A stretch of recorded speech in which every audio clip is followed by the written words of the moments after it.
Get comfortable and get ready to take some notes.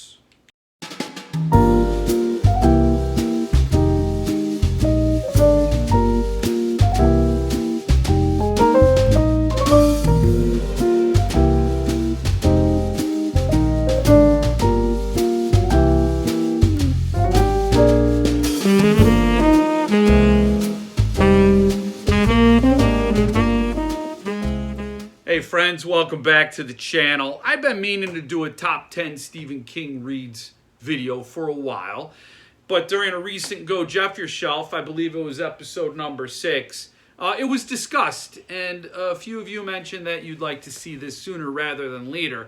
And knowing that we're in the middle of the apocalypse, I'd rather get this out sooner, so it's part of the record for whatever we have left of civilization. So, before I begin, there's a few things I'd like to say, right? These are, of course, based on the Stephen King books I've read. I've not read everything the man's written. I didn't read 11/22/63. I didn't read The Outsider. I didn't read Billy Summers. I didn't read Just After Sunset. So there's a few, right? And if I didn't read it, I can't rate it. So these books, this list, maybe has a big fat asterisk next to it, since 11/22/63 is so beloved by all you boomers who never got over Kennedy getting assassinated. Boo-hoo-hoo.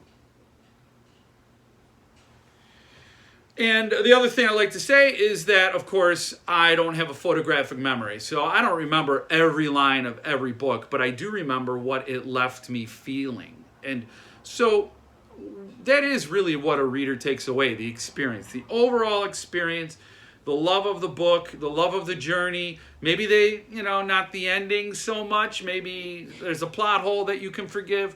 But overall, how did it make you feel? What did you want? Did you feel mournful when you closed that last page? Did you feel like you said goodbye to some friends? Those are the books that make it into my top 10. The ones that I feel an abiding connection to, right? So a bunch of these I read more than once because, I love them so much. Some of them I just read once, but all of them have triggered that little joy memory when I see them on my shelf. So let's get started. Let's just get into it. Well, back up a second, right? What does the Magic Duff bucket recommend pairing with the top 10 Stephen King list here? What have you got for me, Magic Duff bucket? Oh, Pete's Seasonal Saison by Rapture Brewing. Yes. New sponsor of the channel, good friend of the channel, Mitch Hull, sent me this care package that would get me through any apocalypse. If I'm going to get through an apocalypse, I want to get through it with Rapture Brewing, which is an apocalypse. Rapture is when all the good people go to heaven. That's what rapture is. It's also an emotional state of rapture. So stouts are not my stouts are my normal thing.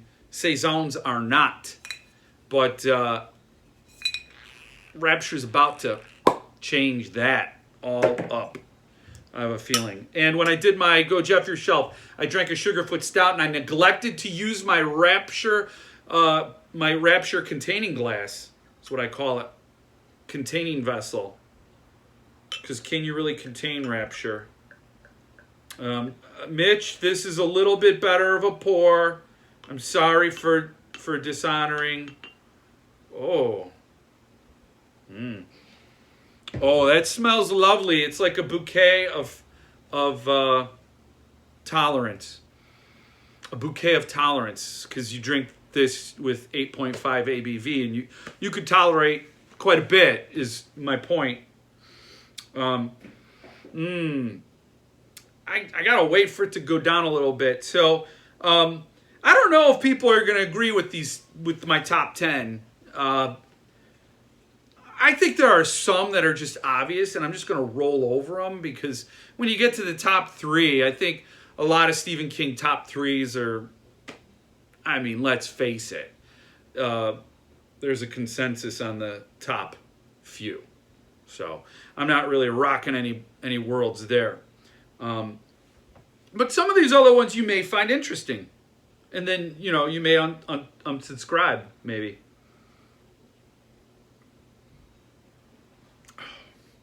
That's refreshing. You know what this would be great for? Oh, that's good. I might have to let producer Jill try some. If she comes in here, she doesn't have to be on camera. I can hand it to you off camera, and you could try it. Producer Jill's getting my hand's off camera, so if you make it to my hand, then you're. This would be a good beer to sit outside in a summer sunset and jaw with some friends about what life was like before you had kids and they hated you and they called you obnoxious and hurt you. When you just wanted mini little replicas that you could boss around, but that didn't happen. So then you sit outside on a summer, she's nodding, and she's sipping more than her fair share. This house is all about equity, and she's sipping more than her fair share. Whoa, she's not even handing it back. It's good. It's damn good. Thankfully, I have another bottle of this downstairs, and I believe I will crack that open on the last beautiful autumn night, which is the title of my debut novel, The Last Beautiful Autumn Night. Let's get into the top 10. Number 10, coming in at number 10. Do I have a graphic on this when I edit it and upload it? I don't know. Number 10. The Tommyknockers. This is a crazy book about a town that went crazy. And it really, the themes of a town and humans wrestling with things they don't understand, including technology. You know, I think Stephen King saw us all become enamored with our devices. And most people, do you know how your iPhone works? You don't know. You only know it gives you those precious, precious, self-affirming thumbs ups. And you're like a little rat looking at it, scrolling for your pellets. So this book predicted that. This edition is beautifully illustrated by Daniel Serra from PS Publishing. They divided it into 3 volumes. But this book made it into the top 10, a large part because, well, I just enjoy the journey. Stephen King makes you fear a vending machine. It's this brilliant imagination where you can forgive the journey if you don't really like where you end up, because you just like being in this world this guy created, right? The author creates. There's a chapter in this book that stuck with me. I remembered it when I read it when I was 15, and I remember I reread this edition recently, maybe a year, 2 years ago. No, last year.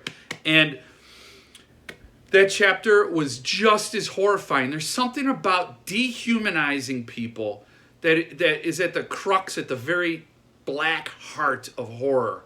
And this book does a bit of dehumanization of the characters, and it's brilliant. So this is number 10. It's my number 10. Tommyknockers. And by the way, I'm going to show you the editions, the best editions I have of each of these books. So I'm working a little bit of that in there. So what's number 9, according to my notes? Cell. All I have, nobody's ever done a limited edition of Cell. I don't know why. This is a balls-to-the-wall, page-turning zombie thriller. It just doesn't let up. I find that Stephen King drives that nail from the first page to the last. The cell phone causes the havoc, right? This is another one that sort of a technophobe situation from the King. And the cell phone is the vehicle of man's undoing. It just drives everybody crazy. And it's so funny because it does. Eventually it does. In reality, in the reality we are real in, the cell phone has led to a lot of destruction. But it also doubles because Cell ties into terrorist Cell. At the time, this is post 9/11, I believe. And it's interesting what Stephen King does to the zombies, which are these dehumanized humans, again, that are now coming after us. But what have we done to the enemy traditionally? We dehumanize the enemy. We look at the enemy as an other, as a hive, as some group, this tribe that we don't agree with, that we don't want to understand. And that's at the heart of this story. I don't know if I agree with the subtext of terror cells and zombies kind of conflating, but that's what I picked up when I read it. I loved it. This is this is one of King's best page turners, in my opinion. Not as profound as obviously a lot of his other works, but good enough to make it in number 9. 9, Papa, 9. Number 8. What do we got for 8? Oh, 8. Yes, 8. Number 8. Geralds Game. This book is amazing. It's something it takes place over the course of a weekend, I believe in October. A woman is handcuffed to a bed and left to try to get out of her own sort of death scenario. It's an off-season situation. They're in a lake house, and the community's emptied out, right? Nobody's coming back basically till May, and she's handcuffed to a bed. And so there's a lot of tension in that regard of trying to understand, is this woman going to make it out? It includes some really gruesome details. It includes a space cowboy. What a great read this was. It became a Netflix movie, which did very well, in my opinion, to honor what makes this book work so well. I was surprised. I was getting ready to get let down. But the changes they made to the story made total sense. But definitely well worth the read. This is just the first edition trade hardcover, man. Nobody ever did limited of this, right? But I could imagine a trade case with little handcuff enclosures. I mean, that's just basic. Paul probably be on next level situation with what he would do with the book. The lettered edition would be a 4-poster bed, and the book's in the middle of, get out of here with that. All right, so that's number 8. Number 7, The Drawing of the Three. This is Dark Tower 2, and it always messes me up because I think it's Dark Tower 3 because it's Drawing of the Three, but it's only Dark Tower 2. So it throws me off, but this is when the quest to the tower really just takes off.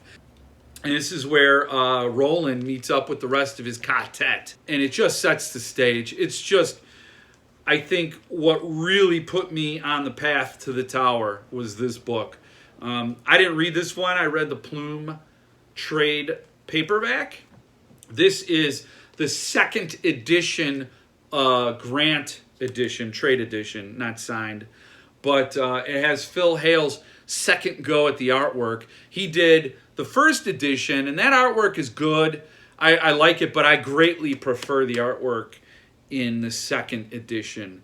And so I've never read this one, and I'm going to take a trip to the tower soon because it's amazing. It really is. I think I wept when I finished my first journey. And I haven't gone again. I've read a few of these a couple of times, but I've never read them all sequentially and all the way through. So, number 6. Well before it became a Suntup edition, this was one of the Stephen King books I've read the most. Misery. This is just an epic story. So, very similar to the claustrophobia of The Shining or Gerald's Game. Misery is a deadly cat and mouse game between an author and his number one fan, Annie Wilkes. Became an awesome movie with James Caan, right? James Caan, right? Oh, am I freaking out like I did with Bookmark the other day? James Caan and Annie Wilkes. Who played Annie Wilkes? Jill, who played Annie Wilkes? Oh my gosh! She was brilliant. She's awesome. She was also in American Horror Story. Kathy Bates. James Caan and Kathy Bates. I think it actually became a musical off Broadway. I never saw it because I don't leave the house. But this is just a brilliant book all the way through. Satisfying ending. Loved it. And it gets meta because you do start to feel like I victimize these authors as much as I love them with my fanship. Number 5. We are now in the top 5. This is where it gets pretty standard, right? A lot of people can agree on the top 5. Coming in at number 5 is Pet Cemetery. This is, along with Revival, which is going to be in another video someday. If Stephen King's Dracula was Salem's Lot, this is Stephen King's Frankenstein. So this is about grief, loss, love, and the destructive end. I'm not going to say too much more. I mean, I believe you've probably all read this. You've either seen the good movie in whatever year that was. I don't remember what year, 88, 89. I don't know. The one with, what's that guy's name? He was Herman Munster? Fred Gwynn. Yeah, Fred Gwynn. That movie was good. The remake in, 20-something, 2012 or whatever. Awful. 2014, 16, I don't know what year it came out. It was awful. Don't watch it. That was a joke. It was a bad joke. So, but this contains the best last sentence of any Stephen King book. The best last sentence of any Stephen King book. Should send chills up your spine. The second book I ever read by Stephen King. I read it a few times. Number 4. I'm looking at a list if you're wondering why I'm looking down. But before we get to number 4, let's take a Rapture Brewing break. That's delicious. Did the mic pick that up? Producer Jill said, "That's delicious," unprompted.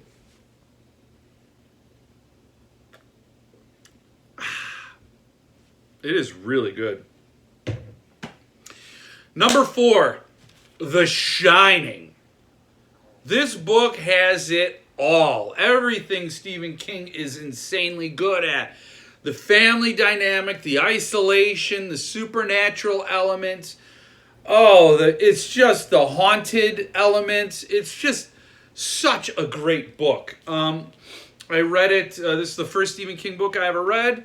I read this a few times, and then Cemetery Dance released this definitive edition with Don Mate's artwork. I got mine remarked. It has all the bonus materials. This is the book to own if you want an edition of The Shining. I don't know how much it'll cost you. This did not go up that fast or high on the secondary. I should be holding right now, in my opinion, an $800 book. But it's nowhere near that. You could get it a lot cheaper. I mean, that's still a lot of money. It's a lot of simoleons or clams. I don't think I need to tell you much more about The Shining. You've probably seen the Stanley Kubrick spin-off, because it really wasn't a representation of this story. It was sort of a fevered fantasy hallucination version of this story. But this is number 4. This one may be a little bit of a curveball. Number 3, Wind Through the Keyhole. This is Dark Tower, volume 4.5. So this is the dead heart, dead center of Roland's journey to the tower. It's a story within a story. It's loaded with heart, loaded with imagination. It's beautifully illustrated by Jay Lee. This is the Grant Artist Edition. So it's signed and all that. It's got the beautiful slipcase. It's what makes Roland and the Dark Tower such a powerful story, such an amazing work when you look at it all together. Written and released after everybody had already journeyed to the tower in 2005, 2004. We were already done with the tower.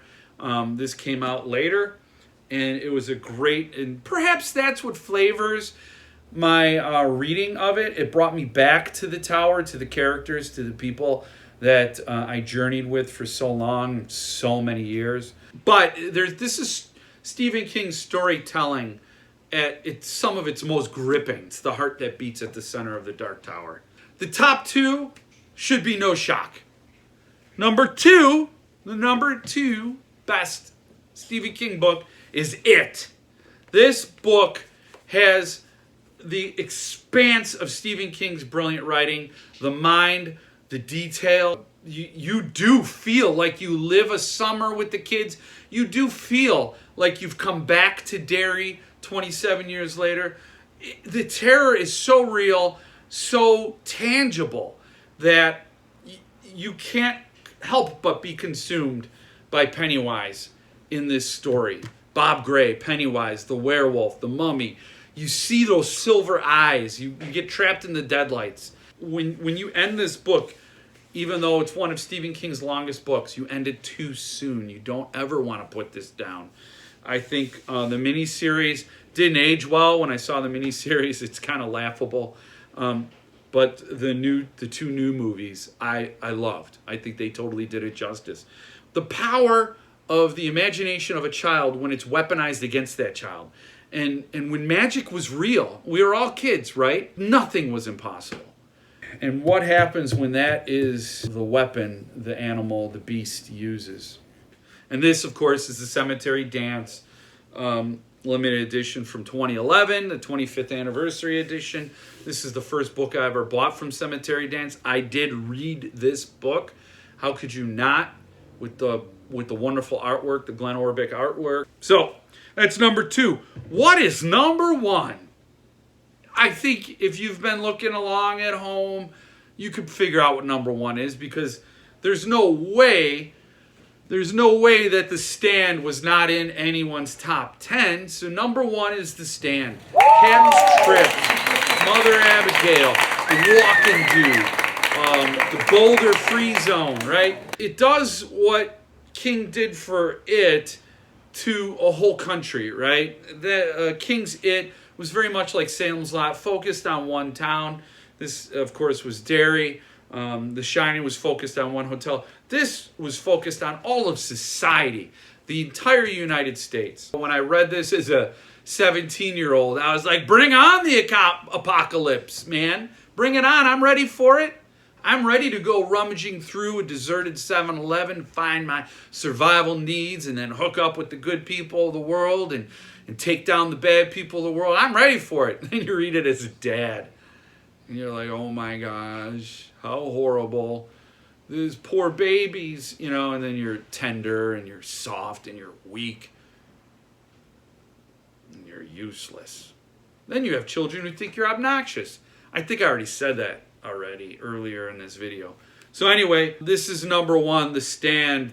Tell me I'm wrong. Tell me I'm wrong that this is not the number 1. Of course, this is a PS Publishing edition, cut into 3 volumes with the Don Mates artwork, just like The Shining. Brilliant job here. So those are my top 10. Top 10 Stephen King books. And this is the definitive top 10. I now expect everybody to adjust their top 10s accordingly. But this was fun to do. I love reliving these books, and nobody else wants to talk to me in this house. This was fun. A good beer, good books, good memories.